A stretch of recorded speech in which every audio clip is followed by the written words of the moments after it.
The garden's always been quite therapeutic for me. Like even when the kids were young, if they were driving me crazy, I'd go outside and just like do some gardening, and it just brought me back down to earth. Connecting with nature in any way, like going to the beach, just being in nature, looking out the window at the beautiful trees, and yeah, it makes me feel grateful to be where I am.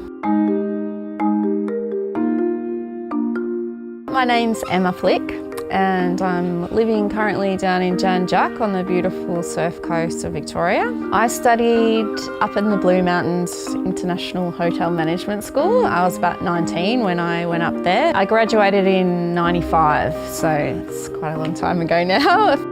Deśa Retreat was created from a vision of mine to make a place where people could come to separate themselves from their life and get a bit of different perspective.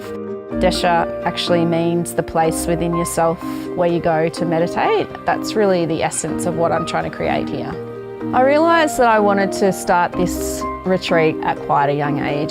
I loved just the intimate stuff. Like I loved when I felt like I could connect with the guests and feel like I was welcoming them into my home almost, and showing them how I live my life and hopefully inspiring people to be healthy, because basically that's one of my highest values is health. I feel like it's such an honour to be able to feed guests. Like I feel like I put my love into the garden, I put my love into the food, and then all of that goes into their belly, and it's like infusing this person that I don't even really know that well with my love. I know that sounds cheesy, but that's really what it is to me. I feel like it's an honour to actually feed people. I really feel like I'm in my element when I'm teaching yoga out here privately, connecting with people in that intimate way and sort of learning a little bit about them as well. My brother-in-law died of cancer when he was only 41, and he was just a workaholic. He just worked and worked and worked so hard for his family, and then he died really young. I think about him every day, and I just want to create a place where people can get away from work.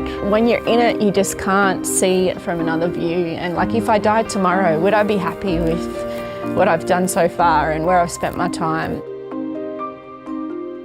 I'm very much of the philosophy that there's always something that someone else can teach me and something that I can share with them. And I think it's so interesting, you know, we meet people from all over the place. I've had people stay from Russia, Germany, Switzerland, China. You can always find some common ground, and even though people are living in a totally different country, we realise we're all just the same.